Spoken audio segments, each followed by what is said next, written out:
What's up, guys? We're back with the final thoughts on my Hypergenesis Wave mashup that we got going on today. I like the deck. I actually thought it was pretty cool. I think the main deck was a little too underpowered for the Hypergenesis plan. It was really sad. So I've actually been working on it since the tournament's going on. I've had a lot of time to think about it.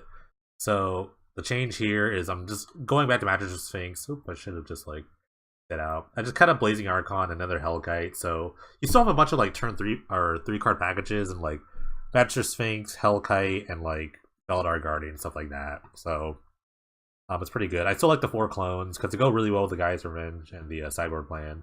I'm really worried about the sideboard plan for the new stuff, but that'll be fine for now. But yeah, this is where I would go if I wanted to keep trying this out. I think it was more of a meta call to me that people would play a bunch of just like control-ish decks, and it was true. And I beat a lot of people doing that. Unfortunately, you couldn't beat the mono black decks. I think discard's still a hard matchup. So maybe I probably bring in Imperial Masks in the sideboard, or just try to top deck more waves. I think Parallax Wave was easily like the best card in my deck. It was so good so many times. It might go down as like one of the best cards in this format for this season. It was just amazing. It's just a one-sided Wrath for 4 mana. This is nuts. It just like won so many matches. It was insane. Guy's Revenge, good as advertised. I think it's just in a really good spot right now. Not a lot of cards that deal with it, though. The thing is about the black matchups is like they have things like Death Touch guys, like Vampire Nighthawk, Typhoid Rats. Even like Spawning Pool just blocks us all the time. So you need a little extra something maybe to finish with that. But I mean, that's what Wave was for. Maybe I just like get more waves or something. I don't know. I'm not really sure where to go with the Cyber Plant was pretty fun. Like Prophet was pretty awesome. Elvish Piper was good. You know, Piper Prophet was just so funny to do. I like the Cloud Blazer Urban Evolution kind of thing. I don't know about Prosperous Pirates. I never got to do that, but the threat of it feels nice. I think like just ramping from like 5 to 7 is something that's really good for like a turn 5 or turn 4 play on the sideboard plan. So I actually want to put more of it in there. I just don't know how to fit them in. I think they're actually pretty good. Maybe I should go to like 1 Pure Strider though. Like Pure Strider actually almost won some games. I don't really know. Like maybe I just get rid of Blazing Archon though. That won some matches too.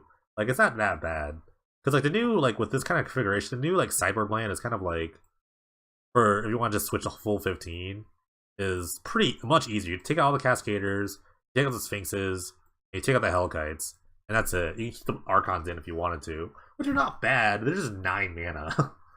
But yeah, but moving forward, I don't know. This is like a metagame call, you know, and it's really hard to play, especially. Let me just read this real quick. It's really hard to play when your opponents know what's going on. Now they know you got the switcheroo.